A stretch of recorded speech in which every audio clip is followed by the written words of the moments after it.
Leadership ने, हमारे कारकुनान ने, हमारे कब्रिस्तान गवाही देते हैं। हमारे कब्रिस्तान आपको वो दास्तान सुनाएंगे कि उन्होंने क्यों जाने दी जो उन कब्रों में दफन है। इसलिए हमें तकलीफ होती है जब जब इस आइन से खिलवाड़ होता है, जब जब इस पार्लियामेंट को अंडरमाइन किया जाता है, और जब जब पाकिस्तान में मुख्तलिफ नामों से प्रोजेक्ट लॉन्च किए जाते हैं।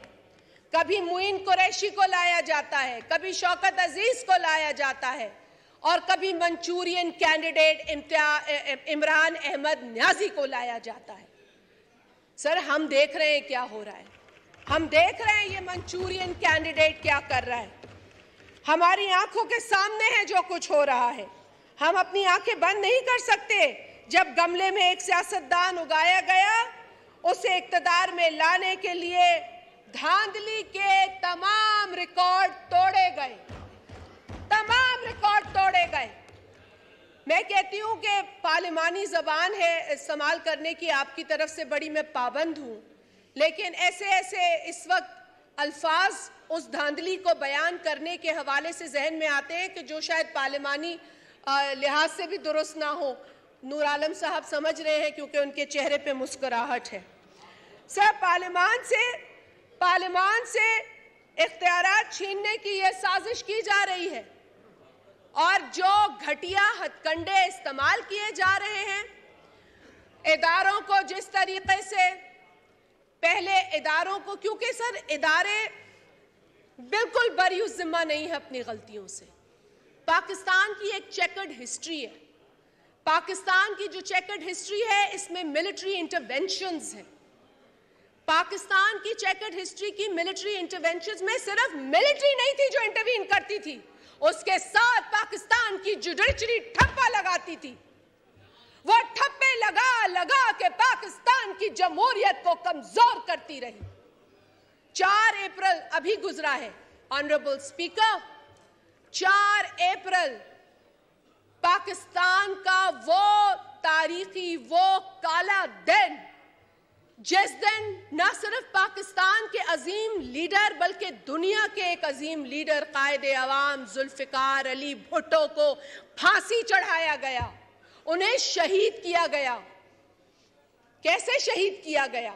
डिक्टेटर की तो ख्वाहिश थी, उस ख्वाहिश को पूरा किसने किया? मौलवी मुश्ताक से लेकर और सुप्रीम कोर्ट के फैसले ने शहीद जुल्फिकार अली भुट्टो को जिस्मानी तौर पर बेशक हमसे अलग किया हो, लेकिन आज भी उस शहीद की रूह हम सब के अंदर मौजूद है, और वही रूह तकाजा कर रही है कि शहीद भुट्टो को इंसाफ चाहिए।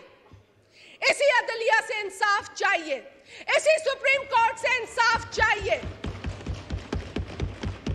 क्यों नहीं नजर आता वो सदारती रेफरेंस जो 2011 में जमा किया गया, जब सदर आसिफ अली जरदारी साहब, और उनकी भी तारीफ जितनी भी मैं कम करूं, मैं समझती हूं जितनी भी की जाए वो कम होगी, क्योंकि सदर आसिफ अली जरदारी साहब तारीख में ऐसे सदर हैं जिन्होंने अपनी तमाम पावर्स इस पार्लियामान को सौंपी। इस पार्लियामान को, he could have been the commander of the security, and he could have held all the positions that General Musharraf took for himself, snatched away from the parliament. Asif Ali Zardari Sahab could have enjoyed the powers, but he did not. He chose to return all the powers to parliament and where it belonged. और उसी सदर आसिफ अली जरदारी ने 2011 में जनाब speaker presidential reference भेजा इसी अदलिया को। आज 12 बरस गुजर गए हैं, क्यों नहीं नजर आता शहीद जुल्फिकार अली भुट्टो का वो तकाजा? क्योंकि वो आज भी शहीद जिंदा है, वो आज भी उस काले फैसले को चैलेंज कर रहे हैं। हम आज भी इंसाफ मांगते हैं, हमें तो इंसाफ नहीं मिलता। हम तो अगर कोई बात करें तो वो पॉलिटिकल होती है, लेकिन इसी आला अदलिया के अहाते में किसी जमात के तराने बज रहे होते हैं। कभी देखा है आपने, कभी सुना है आपने कि पार्टियों के गाने बज रहे हो? किसी पार्टी के गाने बजे हैं पहले? कोई इस तरह का सलूक किसी और जमात के साथ होता कभी नजर आया किसी को? कभी देखा कि ख्वाहिशात पर किस तरीके से यहां पर पूरी जलसा सजाया जाता है अदालत के अंदर? और हम तो वो जमात है जो गमला तोड़े बगैर जाती है और इंसाफ का तकाजा करती हैं और फांसी की सजा लेकर वापस आती हैं। कभी फांसी, कभी जेल, कभी जिला वतनी। हमने ये सब इसलिए नहीं किया है स्पीकर साहब कि आज भी हम उस अदारे से गलत फैसले सुने। हम इदारे का एहतराम करते हैं। हम कहते हैं ना सर, ऑनरेबल जज हम कहते हैं, and because they are honourable in our eyes and they should be. But sir, lordship हम कहते हैं, लॉर्डशिप हम टांग पे टांग चढ़ाकर भी नहीं बैठ सकते लॉर्डशिप के आगे फ्रंट रो में। We respect the lordship, and that is a lesson that our political party has taught us. That is a lesson that we as parliamentarians should carry forward. But there is a lesson on their part also, sir, and they should follow it. They should also understand the trichotomy of power. They should also understand कि हर इदारे की respect और dignity होती है और उसे बरकरार रखना जरूरी है। जिस तरीके से यहाँ ऑनरेबल कॉलीग मेरे मक्सी साहब ने कहा, पार्लियामेंट सुप्रीम है। Parliament has given you this constitution. This constitution defines the role of all the institutions that are working here as per this constitution. And this has to be upheld, not the ego of one person. This has to be upheld. There is an Article 176 of this Constitution, Speaker Sahab, and that Article 176 of the Constitution talks about the Supreme Court's constitution and composition. The Supreme Court will have a Chief Justice and it will have the other honorable judges. It does not talk about one person. It talks about a team of honorable judges headed by the Chief Justice. There has to be democracy in that same institution. That talks about democracy for the Prime Minister or for the Chief Ministers. Prime Minister or Cabinet, Chief Minister or Provincial Cabinet. Why not Chief Justice and his Cabinet, the other honorable brother judges? As rightly said by Chairman Pakistan People's Party, Janab Bilawal Bhutto Zardari Sahab, and the Honorable Prime Minister. Sir, क्या हम जमहूरियत की जो freedom of speech है, क्या हम उसको exercise करने का राइट नहीं रखते? क्या आपको अगर डेप्यूटेशन काबिल कबूल नहीं है और आप ये कह चुके हैं कि डेप्यूटेशन इज नॉट अलाउड, तो कोई डेप्यूटेशन पे आप रखें और उसे एग्जीक्यूटिव रिकॉल करें तो आप जिद पकड़ लें? Is this right? Is this the way to behave?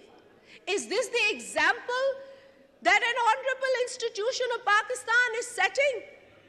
Unfortunately sir, जो मिसालें इस इदारे ने माजी में कायम की, और मैंने एक मिसाल का जिक्र किया, दूसरी भी एक मिसाल का मैं जिक्र करना चाहती हूँ सर। वो मिसाल है जब इसी ऑनरेबल कोर्ट के चीफ जस्टिस इरशाद हसन खान साहब ने एक आमिर को ये हक दिया, मरहूम जनरल परवेज मुशर्रफ को, कि वो कॉन्स्टिट्यूशन बदले। Again, a chief justice, an honorable, I would still say honorable in lordship. The lordship allowed a dictator to change the constitution of Pakistan. How dare this happened in Pakistan, sir?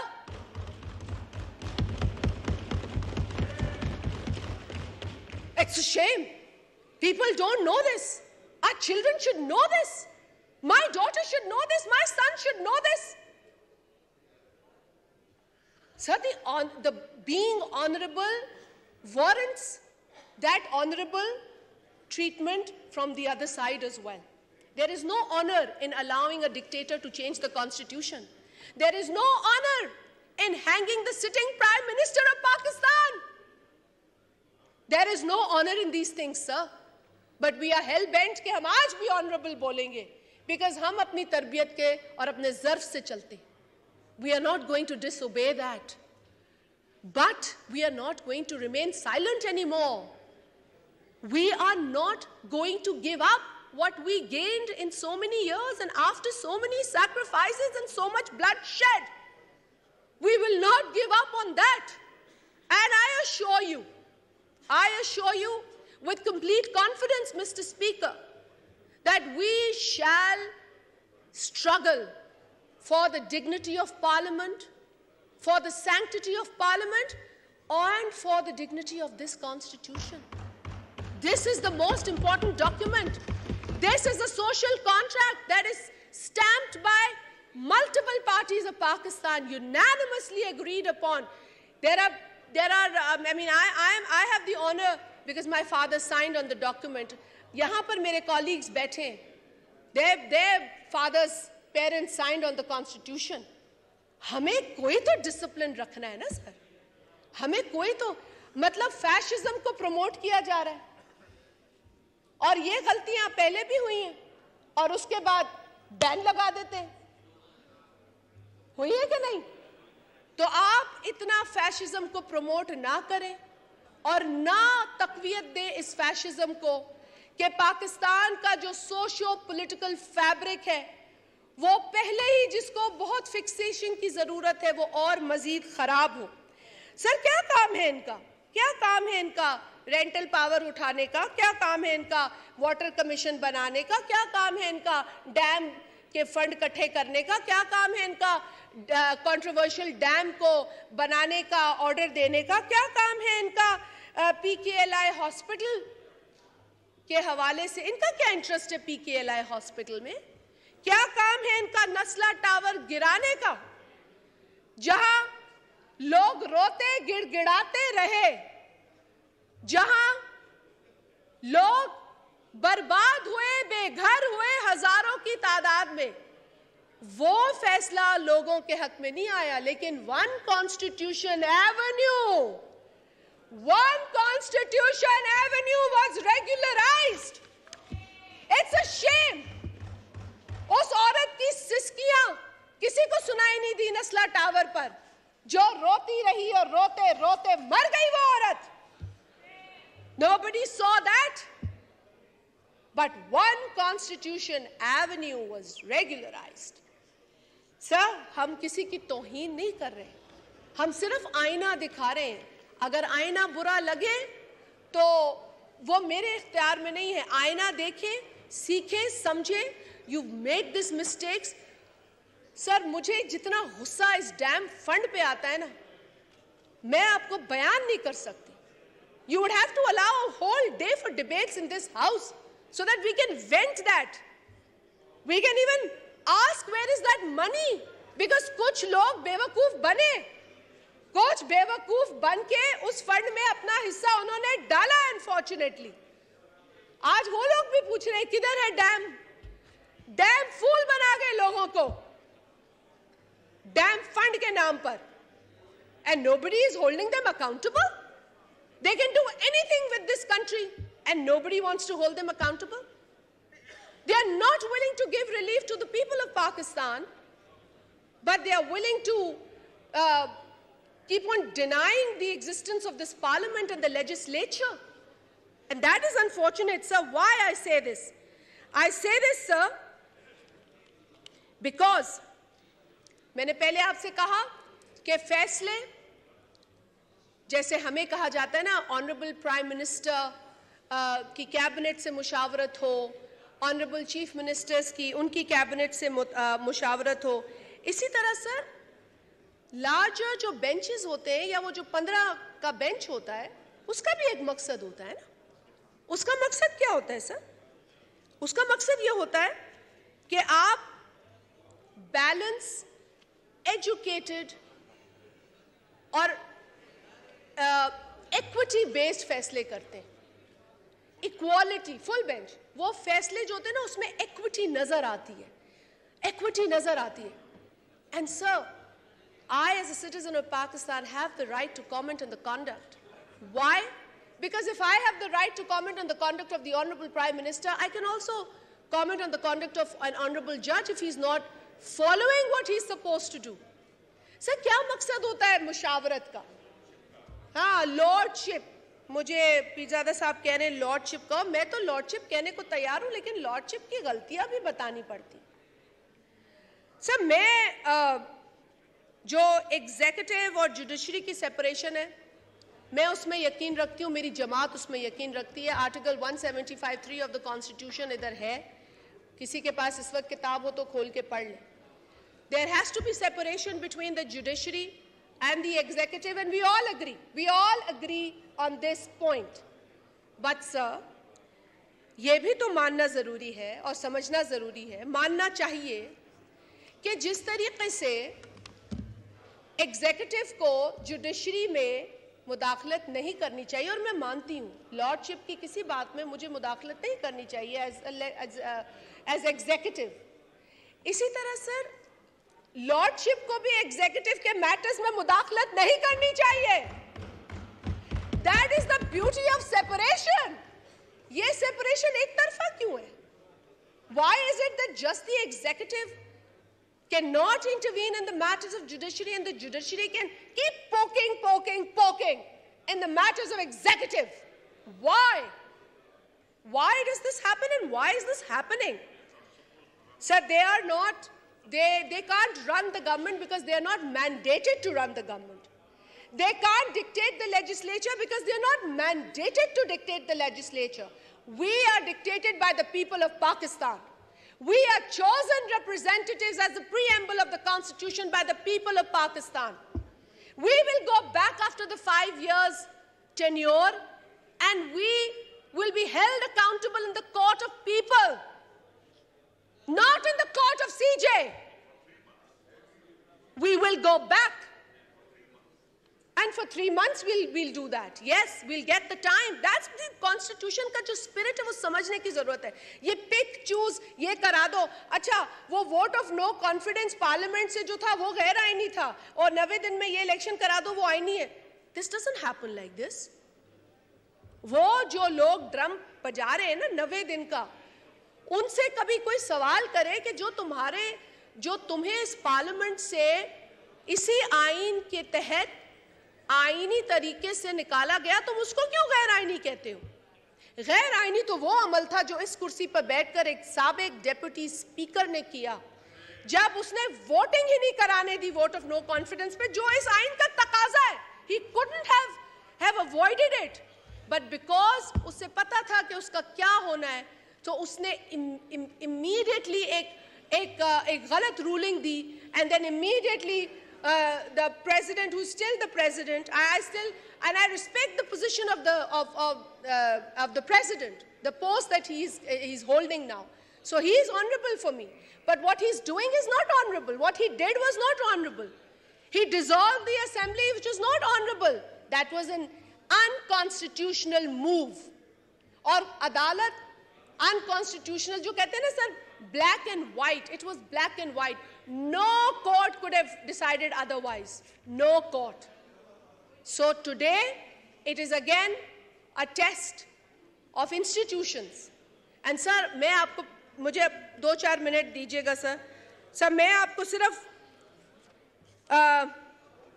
2-4 बातें याद कराऊंगी sir, जिसको ये protection दे रहे हैं ना, unfortunately. पहले तो हम सर कहेंगे कि I would like to urge upon, through you, Honorable Speaker, that the Honorable Supreme Court of Pakistan needs to understand the spirit of the Constitution, needs to understand that the legislature and the Parliament have an important role in the Constitution and in terms of making the Constitution of this country. हम एक दूसरे के साथ लड़ने नहीं बैठे हैं, हमें इस मुल्क में इस्तेहकाम लाना है। और सर, जिस तरह की पोलराइजेशन इस मुल्क में हो रही है और जिस तरह की नफरत इस मुल्क में एक साजिश के तहत फैलाई जा रही है, वो जो मैं मंचूरियन कैंडिडेट का जिक्र कर रही थी ना सर, उस मंचूरियन कैंडिडेट ने ये भी कहा कि इनको हुकूमत में ना बिठाओ, इससे बेहतर है कि खुदा ना खास्ता, अल्लाह मुझे माफ करे, कि पाकिस्तान पे एटम बॉम्ब गिरा दो। ये उस शख्स ने कहा है जिसको प्रोटेक्शन मिल रही है। ये उस शख्स ने कहा है जो वो कह रहे घबराना नहीं, वो सर पे बाल्टी रख के जा रहा है अदालत में। आपने कभी किसी लीडर को सर पे बाल्टी रखकर देखा है अदालत में जाते हुए? आई मीन, तुम्हारे मतलब उसको अपने मुंह से इतना प्यार है, वो ऑब्सेसिव है अपने बारे में। मैंने नार्सिसिस्ट पहले भी कहा था, मैं अभी भी कह रही हूं, if you want to understand the living example of narcissism, it's Imran Ahmed Niazi. He is a narcissist. He loves himself, he loves everything about himself. He doesn't love his children, he doesn't love his family, and anybody for me who doesn't love his children does not love anyone. वो झूठ बोलता है आप लोगों से, जिनको वो गुमराह कर रहा है कि तुम्हारे बच्चे, तुम्हारे जवान नौजवान आ जाओ, और तुम अपने 2-4 नौजवान जो बाहर बैठाए हुए हैं उनको तो लेकर आओ। तुम्हें हमारे बच्चों को घसीटने की क्या जरूरत है? You know, you set an example. शहीद मोहतरमा बेनजीर भुट्टो साहिबा, आज उनका बेटा, उसने वो कांटों का ताज पहना है जिसने सिर्फ खून देखा है, वो तो नहीं भागा मैदान से। शहीद जुल्फिकार अली भुट्टो का नवासा अगर आज सुप्रीम कोर्ट से इंसाफ मांगता है तो इस बुनियाद पे कि उसके खानदान ने और उनके कारकुनान ने जो कुछ सहा है उस काले फैसले के बाद, उसके बाद पाकिस्तान दोबारा उस डगर पे नहीं आ सका। पाकिस्तान का नुकसान हुआ है, not only the Pakistan Peoples Party. Sir, एक और अभी ये जो मंचूरियन कैंडिडेट है, उसने एक और बात की है कि हुकूमत के खिलाफ वो कहता है, जो अपने आप से मोहब्बत करता है, कि मेरे साथ सड़कों पे जो ना निकला उसे अल्लाह कभी माफ नहीं करेगा। मैं कानों पे हाथ रख रही हूं, क्योंकि इस आदमी से मुझे मॉरलिटी का दर्स नहीं चाहिए। इस आदमी से नहीं सुनना कि अल्लाह किस चीज के लिए माफ करेगा और किस चीज के लिए सजा देगा। वो अल्लाह ताला का फैसला है। ये शिर्क है, ये शिर्क है किसी को भी इस तरीके की बात करना या जज करना इस तरीके से। We are no ones to do that sir. और ये खुदा के वास्ते हमें ये दर्स ना दे। हम जानते हैं ये इंग्लिस्तान को अंग्रेज़ों से ज़्यादा जानता है, हम जानते हैं ये अमेरिका को भी अमेरिकनों से ज़्यादा जानता है, हम जानते हैं कि ये क्या जानता है। और यही वजह है कि जब इसने अपने सर पे बाल्टी रखी तो लोगों ने कहा भाई वहाँ कुछ है नहीं अटैक करने के लिए, दिमाग होता तो इतना इंतशार ये ना फैलाता। लेकिन सर, मैं सिर्फ इस शख्स को क्योंकि प्रोटेक्शन मिल रही है, मैं सिर्फ ये बात कहूंगी कि सर, जो दूसरों को चोर कहता रहा वो, और जो बहादुरी की बातें करता रहा, खैर बहादुरी की बातें तो करता रहा, वो तो हज़ारा कम्युनिटी की लाशें पड़ी थी तो कहता था मैं लाशों से ब्लैकमेल नहीं होऊंगा। मतलब ये तो इतना बहादुर आदमी है। जो लाशें पड़ी रही 11-12 दिन, लेकिन उस शख्स ने गवारा नहीं किया कि वो उन क्वेटा में कि वो उन लवाकिन के पास जाए। मतलब तकब्बुर, गुरूर की अगर इंतहा आपने देखनी है तो आपको बहुत पीछे नहीं जाना। फिरौन का तो जिक्र आपने सुना होगा, लेकिन आज यहाँ मिसालें आज तक मौजूद हैं। ये फिरौनियत की मिसाल है। सब बाकी आ जाए करप्शन पे, ये चोर चोर करता है, मतलब फरा गोगी का दिफा ये करता है अपने। अब मैं किसी के घर में नहीं बोल रही, लेकिन अगर आप अपने घर में और किसी खातून को करप्शन के लिए यूज करते हैं तो लोग क्या कहेंगे? लोग बातें तो करेंगे ना सर। अगर आप एक पपेट चीफ मिनिस्टर को 11 करोड़ पंजाब की आवाम पर मुसल्लत करेंगे और ट्रांसफर, पोस्टिंग्स, अपॉइंटमेंट, और उसके बाद सर इंडस्ट्रियल प्लॉट्स और तोशा खाना के हीरे जवाहरात और पेंटिंग्स दुबई में बेचना, घड़ियां दुबई में बेचना, तो मतलब मैं तो वो जैसे अंग्रेजी में कहावत है ना, behind every successful man there is a woman. मुझे यहां लग रहा है behind this corrupt man there were 2 women. Behind this corrupt Imran Niazi, there were 2 women, and these 2 women helped him do all the corruption that he did. And when he did that corruption, you know what happened, sir? When he did all that corruption, इसके आप tax returns देखें. अब मैं जरा एक tax return का आपको जायजा दे दूं कि income tax paid by Imran Niazi from 2014 to 2019, Noor Alam sahab, because you head the PAC, so this is very important for you to listen. उसके सर एवरेज टैक्स पेड जो था ना 2014 से लेके 2018 तक, जब वो गवर्नमेंट में नहीं था, जब Imran Ahmed Niazi, and I say Imran Ahmed Niazi because this is the name that he's put on the record of the National Assembly, and I think the Secretary of the National Assembly would endorse this. जी sir, तो इमरान अहमद न्याजी ये जो है, इन्होंने जब government में नहीं थे तो इन्होंने 160